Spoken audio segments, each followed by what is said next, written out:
Okay, hi everyone. I'm Jeff Holmes. I'm Dean of Engineering at UAB School of Engineering, and I'm here with Atharva. Atharva, you want to introduce yourself? Yes, sir. My name is Atharva Vyawahare, and I'm a junior majoring in biomedical engineering. All right, great. So we're going to start with a quick 5 questions for Atharva. First one is, where did you grow up? I grew up in Chandrapur, India. Lived there for a few years before moving to Lithuania, Klaipėda.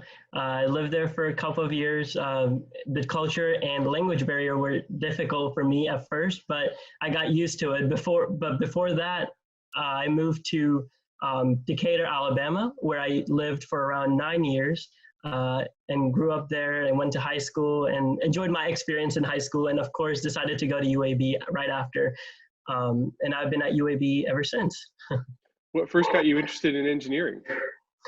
So I wanted to major in engineering because I wanted to make sure that I have enough resources available to me that I can produce sustainable and effective solutions for problems that the industry and the community faces today. And it can be easily implemented, which also generate benefits for everyone, of course, considered in a manner that that isn't harmful to the environment or any other community.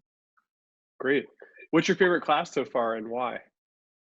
So I think the research clinical program I was part in Dr. Barry's class, was definitely fascinating to me because it opened my perspective in engineering and business perspective of the industry. And I got to learn more about the marketing abilities of medical innovations. So I made connections through that program as well, which also broadened my horizons in my networking abilities. Okay. Who cut your hair during the pandemic? That's a great question.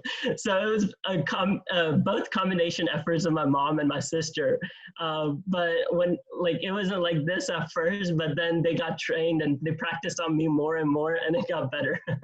All right, good. And if you were going to run for political office today, which office would you run for? Yes, sir. So I would pick something. I'm not sure if there's a position like that, maybe treasurer or something, because I do love finances, and I think I'm really good at budgeting stuff and making charts and graphs for everyone to understand our budgets. And I think it's just a way for me to present my unique skills to the community. All right, great. So that was 5 questions with Atharva.